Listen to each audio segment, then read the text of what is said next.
जय श्रीमन नारायण। क्या आप जानते हैं कि पुरुषोत्तम मास में होने वाली एकादशियों के पूजन की सही विधि क्या है? व्रत हम किस तरह से रहें ताकि हमें संपूर्ण फलों की प्राप्ति होवे।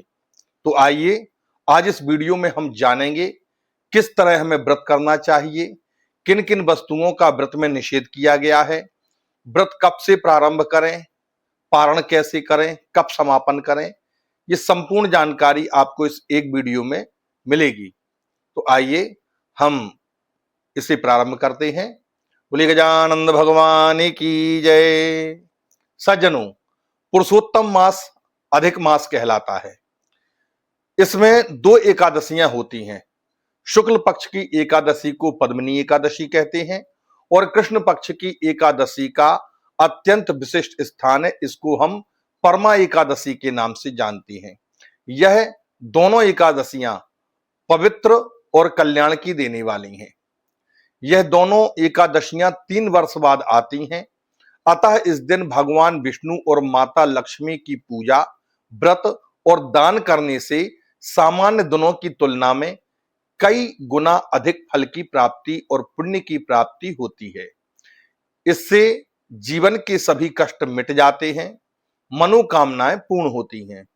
देवादि देव भगवान ने मोक्ष प्राप्ति के लिए ही इस व्रत की सृष्टि की है, इसीलिए इसे वैष्णवी तिथि भी कहा जाता है। सज्जनों, एकादशी का व्रत एक दिन पूर्व दशमी की तिथि से ही प्रारंभ हो जाता है।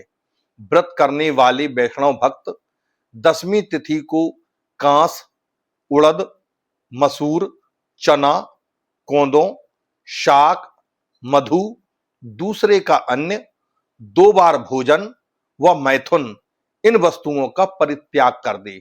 दशमी के दिन इन 10 वस्तुओं का परित्याग करने को कहा गया है।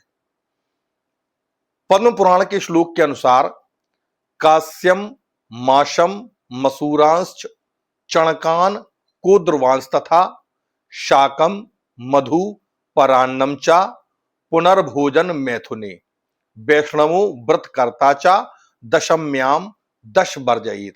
ये 10 वस्तुओं का दशमी के दिन वर्जित किया गया है या त्याग कर देना चाहिए। इस तरह इन सभी नियमों के सहित रात्रि में ही मुख शुद्धि कर लेना चाहिए। पश्चात हरि स्मरण करते हुए भूमि पर ही शयन करना चाहिए। सज्जनों, एकादशी के दिन ब्रह्म मुहूर्त में जागकर हरि स्मरण करते हुए अपनी दिनचर्या के अनुसार नित्य कर्म आदि से निवृत्त होकर के शुद्ध मिट्टी को अपने शरीर में लगा करके मंत्र पूर्वक स्नान करना चाहिए। मंत्र में कहें अश्वक्रांते, रथक्रांते, विष्णुक्रांते वसुंधरे, वसुंधरे हर में पापम यन्मया पूर्व संचितम। अर्थात हे वसुंधरा देवी, आपके ऊपर अश्व और रथ चला करते हैं। भगवान विष्णु ने भी वामन अवतार धारण करके आपको अपने पैरों से नापा था। मृत्तिके, मेरे पूर्व काल में जो संचित पाप हैं उन सभी पापों को तुम हर लो। इसके बाद हमें यह कहकर के स्नान करना चाहिए कि हे जल की अधिष्ठात्री देवी माता, आप संपूर्ण भूतों के लिए जीवन हो, आपको नमस्कार है। आज मैं संपूर्ण तीर्थों, कुंडों, झरनों, नदियों और देव संबंधी सरोवरों में स्नान कर चुका। मेरा है स्नान सभी स्नानों का फल देने वाला हो। स्नान के पश्चात शुद्ध वस्त्र धारण करके भगवान के मंदिर की साफ सफाई करके यह संकल्प करें कि हे पुंडरीकांच, हे अच्युत, मैं एकादशी को निराहार या फलाहार रह करके दूसरे दिन भोजन करूंगा। आप मुझे अपनी शरण में रखें।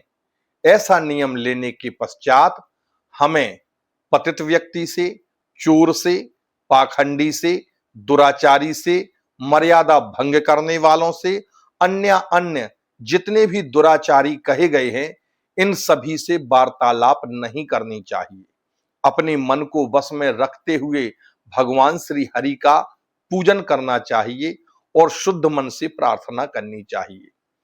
पूजन के लिए भगवान को शुद्ध जल से स्नान कराएं, पश्चात पंचामृत से स्नान कराएं, कपूर, केसर, चंदन आदि मिश्रित जल से स्नान कराएं, पुनः शुद्ध जल से स्नान कराएं, उन्हें चंदन चढ़ाएं, यज्ञोपवीत समर्पित करें, फिर भगवान को वस्त्र धारण कराएं।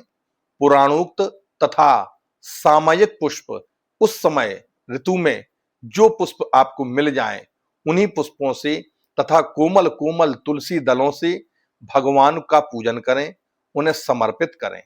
भगवान की पूजा में हमें कहना चाहिए दामोदराय नमः, माधवाय नमः, कामप्रदाय नमः, वामन मूर्तये नमः, पद्मनाभाय नमः, विश्वमूर्तये नमः, ज्ञानगम्याय नमः, वैकुंठगामिनो नमः, सहस्रबाहवे नमः, योग रूपिणे नमः, सहस्रशीर्षणे नमः, विश्वनाथाय नमः, श्रीधराय नमः, कौस्तुभकंठाय नमः, सर्वस्वरूपिणे नमः, दिव्य रूपिणे नमः। सज्जनों, इन मंत्रों को पढ़ते हुए पूजन करें, फिर शंख पर नारियल रख करके भगवान को अर्घ्य प्रदान करें और इस अर्घ्य प्रदान करने से ही भगवान का पूजन पूर्ण माना जाता है। अर्घ्य देते समय कहें, हे जगदीश्वर, मैं संसार सागर में डूब रहा हूं, आप मेरा उद्धार कीजिए। आप संपूर्ण लोकों के ईश्वर हैं, अर्थात साक्षात जगतपति परमेश्वर हैं। पद्मनाभ प्रभु, आपको नमस्कार है, मेरा दिया हुआ अर्घ्य स्वीकार कीजिए। इस तरह अर्घ्य प्रदान करके इसके बाद धूप जलाकर, दीप जलाकर के भगवान को समर्पित करें। मनोहर नैवेद्य प्रसाद और षड्रस व्यंजन, बहुत से सुंदर सुंदर फलों का प्रसाद लगाएं। इसके बाद भक्ति के साथ कर्पूर युक्त तांबूल अर्थात पान भगवान को निवेदित करें। फिर पुष्पांजलि समर्पित करते हुए भगवान की प्रदक्षिणा करें। अपने व्रत की सफल होने की भगवान से प्रार्थना करें। सज्जनों, तत्पश्चात अपने गुरुदेव का पूजन करना चाहिए। अपनी शक्ति के अनुसार वस्त्रदान, दक्षिणा आदि समर्पित करके फिर भोजन और तांबूल आदि अपने गुरुजी को निवेदित करके आचार्य को संतुष्ट करें। निर्धन व्यक्तियों एवं जरूरतमंद व्यक्तियों को यथाशक्ति दान करें। पश्चात एकादशी की कथा का श्रवण करना चाहिए। अनंतर ओम नमो भगवते वासुदेवाय, ओम नमो नारायणाय आदि मंत्रों का जाप करना चाहिए। नृत्य का आचरण भगवान के सामने करें। भगवान को सुंदर सुंदर भजन गीत गा करके सुनाएं। पुराण का पाठ करें, विष्णु सहस्त्र नाम का पाठ करें, गोपाल सहस्त्र नाम का पाठ करें, श्रीमद् भगवद गीता आदि का पाठ अवश्य करें। संध्या काल में मंदिर में, तुलसी में, द्वारदेश पर दीप प्रज्वलित अनिवार्य रूप से करें। अगर किसी तीर्थ क्षेत्र में है तो नदी या सरोवर के तट पर भी जाकर के दीपदान अवश्य करना चाहिए। हर्ष के साथ रात्रि जागरण करना चाहिए। जो विद्वान भगवान विष्णु के समीप जागते हैं तथा मन ही मन बारंबार भगवान कृष्ण के नाम का उच्चारण करते हैं, उन्हें परम धन्य समझना चाहिए। जागरण में एक बार गोविंद नाम लेने से व्रत का चौगुना फल प्राप्त होता है। एक प्रहर तक जागने से करोड़ गुना फल प्राप्त होता है और 4 प्रहर तक नाम कीर्तन करने से असीम फल की प्राप्ति हुआ करती है। इस तरह जाग करके श्री विष्णु भगवान का पूजन करना चाहिए।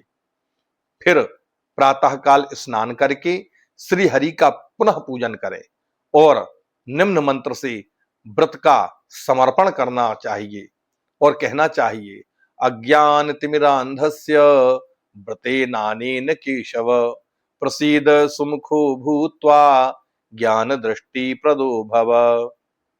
हे प्रभु, मैं अज्ञान के अंधकार में डूबा हुआ था, मैंने आज आपका एकादशी का व्रत संपन्न कर लिया है। हे प्रभु, इस व्रत को मैं आपको समर्पित करता हूं। आप प्रसन्न होकर के मुझे ज्ञान दृष्टि प्रदान कीजिए। ऐसा कहते हुए यथासंभव व्रत का पारण करना चाहिए। पारण समाप्त होने पर अपने इच्छानुसार जो विहित कर्म है उनको करना चाहिए। सज्जनों, एकादशी के दिन 11 कर्म निषेध कहे गए हैं, जैसे जुआ खेलना, नींद लेना, पान खाना, दातुन करना, दूसरे की निंदा करना, चुगली करना, चोरी करना, हिंसा करना, मैथुन करना, क्रोध करना, असत्य भाषण करना। इन 11 बातों का हमें एकादशी के दिन परित्याग कर देना चाहिए। द्वादशी के दिन भी 12 चीजों का त्याग करने को कहा गया है। वो 12 वस्तुएं क्या क्या हैं? द्वादशी के दिन भी 12 वस्तुओं का त्याग करने का शास्त्र निर्देश देता है। द्वादशी के दिन कांस, उड़द, शराब, शहद, तेल, पत्तों से वार्तालाप अर्थात पापियों से बात नहीं करना चाहिए, व्यायाम नहीं करना चाहिए, परदेश नहीं जाना चाहिए, 2 बार द्वादशी को भोजन नहीं करना चाहिए, मैथुन नहीं करना चाहिए, बैल की पीठ की सवारी नहीं करना चाहिए और मसूर, इन 12 वस्तुओं का त्याग कर देना चाहिए। सज्जनों, इस बार यह पुरुषोत्तम मास की जो परमा एकादशी है, यह साल 2026 में 11 जून 2026 गुरुवार को मनाई जाएगी। एकादशी तिथि का जो प्रारंभ है वह 10 जून 2026 बुधवार रात्रि 7:25 पर होगा। इसका समापन 11 जून 2026 गुरुवार को सायं 5:45 पर होगा। अतः उदया तिथि की गणना के अनुसार एकादशी तिथि का जो व्रत है वह 11 जून 2026 गुरुवार को ही रखा जाएगा। अब हम बात करते हैं इस व्रत के पारण की। तो एकादशी व्रत का पारण अगले दिन 12 जून 2026 दिन शुक्रवार को किया जाएगा और यह पारण सूर्य उदय के पश्चात आप कर सकते हैं। द्वादशी तिथि का जो समापन है वो दोपहर 3:42 पर हो रहा है। अतः पारण करने की आपको कोई जल्दी नहीं है। द्वादशी तिथि में ही इसका पारण होता है, तो आप प्रातः 9:30 बजे तक पारण कर लें, अन्यथा 3:42 तक आप एकादशी व्रत का पारण कर सकते हैं। सामान्य रूप से इसे इस तरह ही कर सकते हैं। और सज्जनों, यह एकादशी व्रत करने की विधि जो मैंने आपको बताई है, यह पद्म पुराण के अनुसार मैंने चयन करके आपको सुनाया है। सज्जनों, इसी प्रकार की रोचक जानकारियों के लिए हमारे साथ बने रहिए। यदि किसी भी विषय के संबंध में आपको जिज्ञासा है, आप मुझे कमेंट करके पूछ सकते हैं। कमेंट में अगर आपको यह वीडियो अच्छा लगा हो तो जय श्री राम, जय श्री राधे, हर हर महादेव इत्यादि लिख सकते हैं और जनहित में इस वीडियो को आगे की ओर शेयर करें। आपका भगवान कल्याण करें। बोलिए सियापति रामचंद्र की जय। बोलिए एकादशी महारानी की जय। जय श्रीमन नारायण।